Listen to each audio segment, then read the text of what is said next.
بالاکوٹ کے لوگوں کے لیے قیامت صغریٰ تھا، اور زلزلہ آنے کے بعد لوگوں کو مختلف قسم کے مسائل کا سامنا رہا. اس کے بعد وقت گزرتا گیا، لوگوں کے دکھ ڈھیل ہوتے رہے، اور ہمارے سیاسی نمائندوں کو بھی ان کی جو بڑی پریشانیاں تھیں وہ بھولتی گئیں.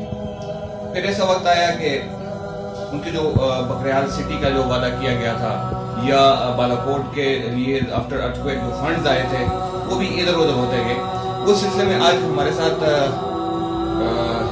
ایک ایسی شخصیت موجود ہیں جنہوں نے ان لوگوں کے عوام کے مسائل کا بیڑا اٹھایا اور اس کیس کو لے کر آگے چلے. تو آئیے آج اس حوالے سے انہی کی زبانی سنتے ہیں کہ کس طرح سے انہوں نے یہاں کے لوگوں کے مسائل اٹھائے اور پھر ان کو حل کروانے میں اپنا بہت بڑا رول پلے کیا اور عوام کی دعائیں سمیٹی. شیراز محمود قریشی صاحب، السلام علیکم. پہلی گزارش تو یہ ہے جی، میرا ایمان ہے کہ تمام کام اللہ کی توفیق سے ہوتے ہیں، اور میں آج بھی نہایت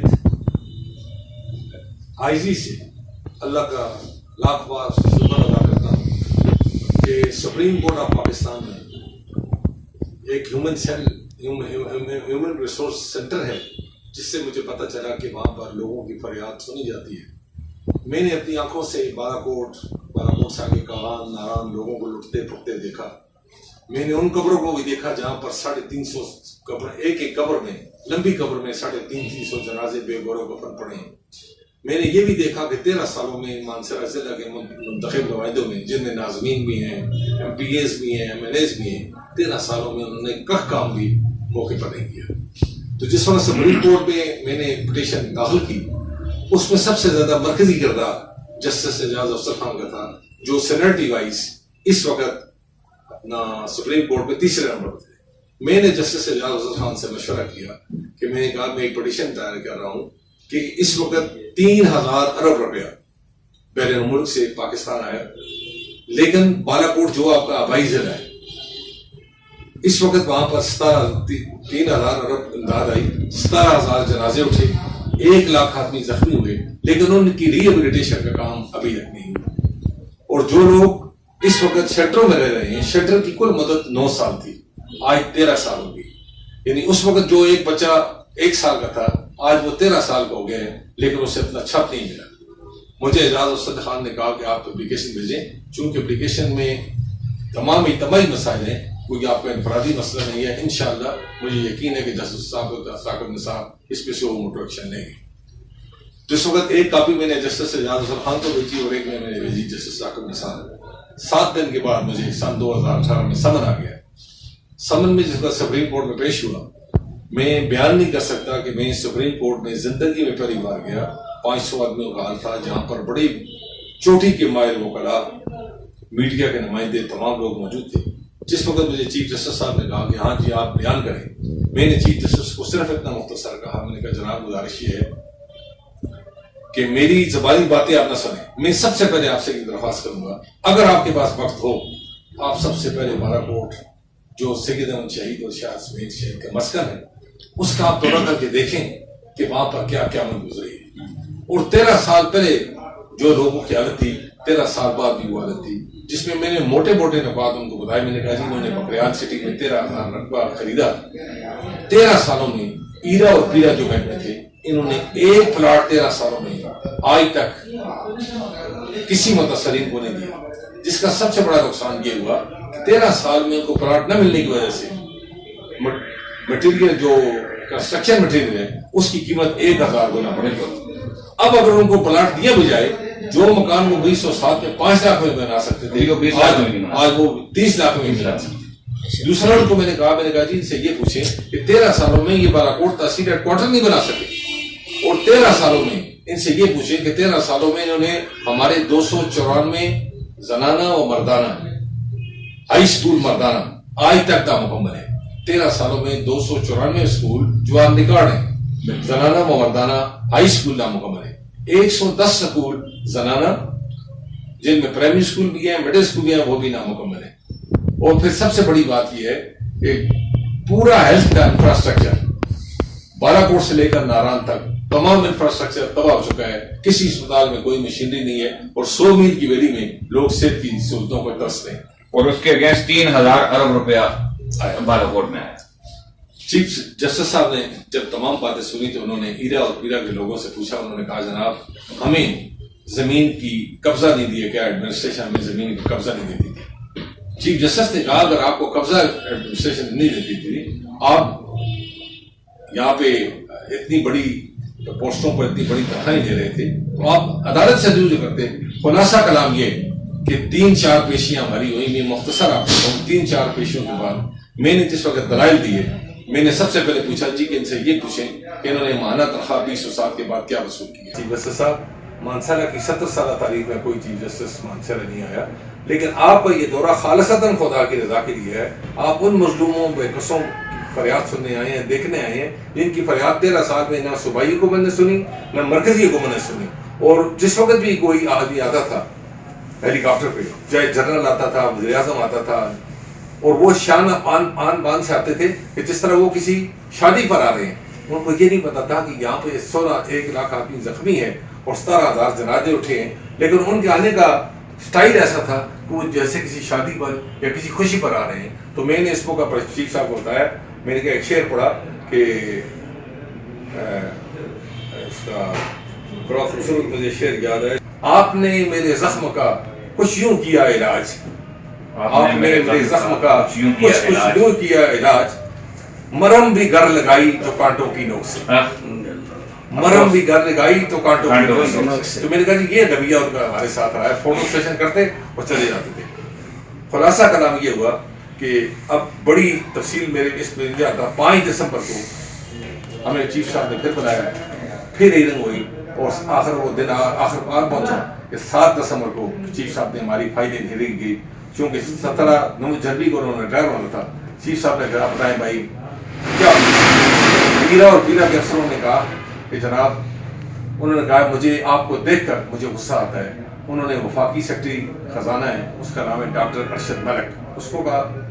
دوسرا اقتصادی امور کے فیڈرل سیکرٹری تھے, ان کا نام تھا نور احمد, اس کو کہا. 2 ہمارے ڈی سی مانسرا تھے محمد ضیاء الحق. 3 ہمارے اس میں ڈائریکٹر جنرل پیرا, یہ ایبٹ آباد میں بیٹھتی ہیں, کنیز سورا, وہ بھی تھی. 4 وائس چیئرمین ایرا بریگیڈیئر عبداللطیف, اور پراجیکٹ ڈائریکٹر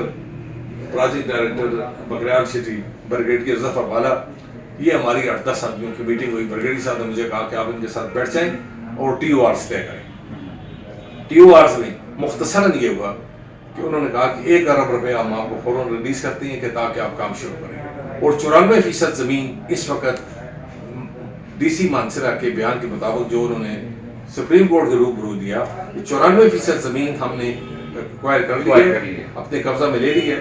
تو چیف صاحب نے کہا باقی 6% زمین کو آپ چھوڑیں, آپ 94% میں 1 ارب روپے لیں اور کام شروع کریں. پیسے کی کمی کوئی نہیں ہوگی. اس میں ہمیں اس وقت بتایا گیا کہ فیڈرل سیکرٹری خزانہ نے بتایا کہ یہ ملازمین یہ 30 کروڑ روپے سالانہ تنخواہ وصول کرتے رہے ہیں قومی خزانے سے. پھر انہوں نے کہا کہ 3000 ارب روپے ہماری امداد آئی ہے. اب جو کام میں بلال جی آپ کو کہنا چاہتا ہوں, آپ ایک تعلیم یافتہ آدمی ہیں, آج میں نے اخبار والوں کو بھی کہا آپ ہمارے ساتھ ایک ہیلپ کریں کہ جتنے بھی سوشل میڈیا پہ جو ایکٹیوسٹ ہیں ان کو میری طرف سے ایک اپیل کریں کہ یہ بیان چیف جسٹس آف پاکستان کے روبرو دیا گیا ہے. 55 کروڑ ڈالر زلزلہ کے پیسوں سے سن 2009 میں 55 کروڑ ڈالر یوسف رضا گیلانی پرائم منسٹر نے شفٹ کیا ملتان. 55 کروڑ ڈالر بالکل, اور 35 کروڑ ڈالر بے نظیر انکم سپورٹ پروگرام میں شفٹ کیا یوسف رضا گیلانی. 55 اور 35 کتنے ہو گئے؟ 85. 100 کروڑ روپیہ, یہ 90 کروڑ یہ سپریم کورٹ کے روبرو فیڈرل سیکرٹری خزانہ نے بیان دیا. 100 کروڑ روپیہ NHA نے اس میں وصول کیا ہے زلزلے کے پیسوں میں, 100 کروڑ روپیہ.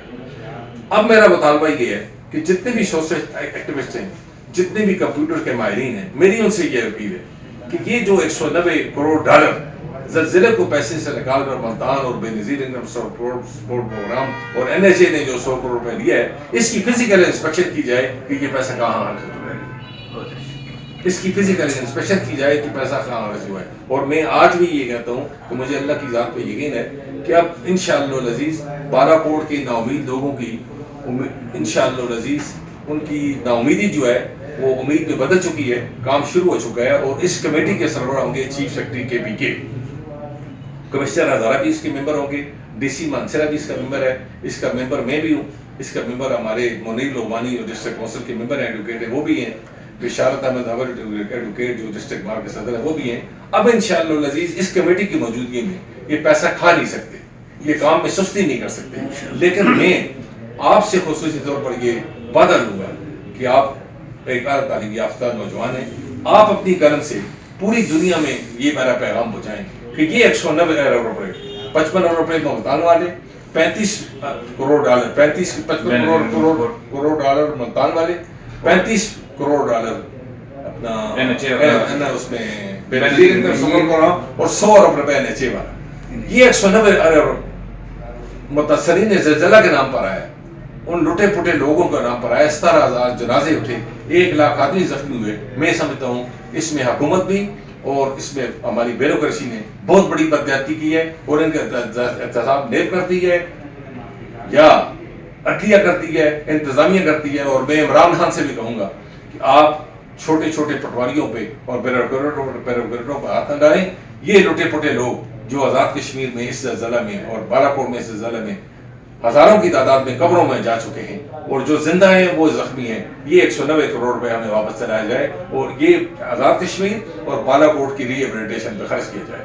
اور اس کے ساتھ ساتھ میں ایڈیشنل چیف سیکرٹری جس کا نام ہے شہزاد بنگش، وہ مجھے سپریم کورٹ میں ملے 7 تاریخ کو، تو میں ذاتی طور پہ اس بندے کا اتنا مشکور ہوں کہ جس وقت میں نے انہیں بالاکوٹ گرلز کالج کی توجہ دلائی کہ بالاکوٹ گرلز کالج 5 سال سے بنا پڑا ہے، بلڈنگ تیار ہے، تو اس کی نام علاقے کی بچیاں مانسرا آنے پہ مجبور، میں نے کہا بالاکوٹ سے مانسرا 100 روپے کرایہ ہے، اور آنے جانے کا 200 روپے کرایہ لوگ بچیاں برداشت نہیں کر سکتی۔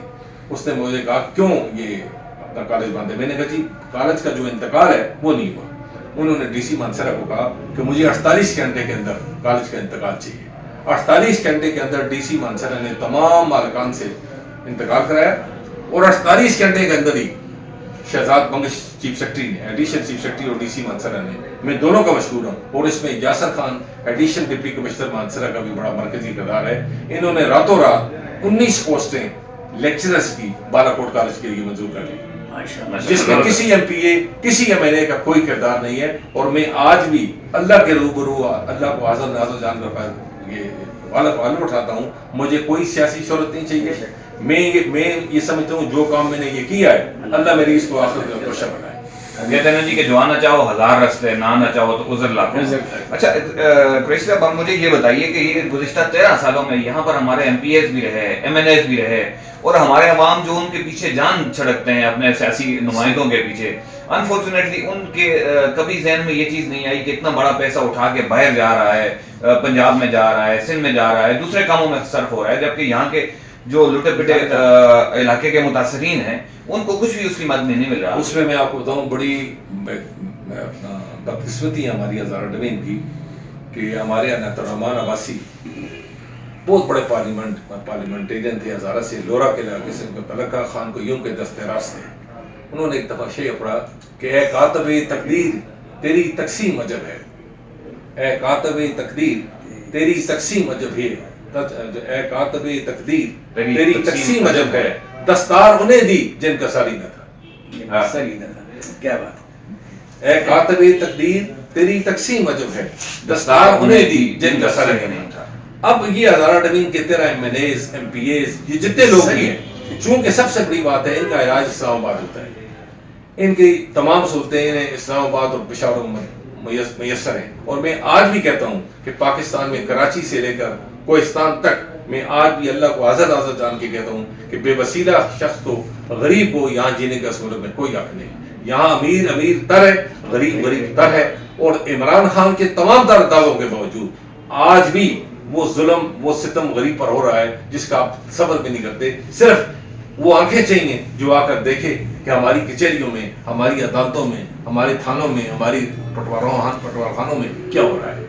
اور میں آج بھی صدق کے دل سے سمجھتا ہوں کہ اگر عمران خان مخلص ہے اور وہ چینج لانا چاہتا ہے، سب سے پہلے اپنی ٹیم میں 2 نمبر لوگوں کو الگ کرے۔ اگر وہ مسلم لیگ کے چوروں کو پکڑتا ہے تو جو چور اس کے ساتھ بیٹھے ہوئے ہیں ان کو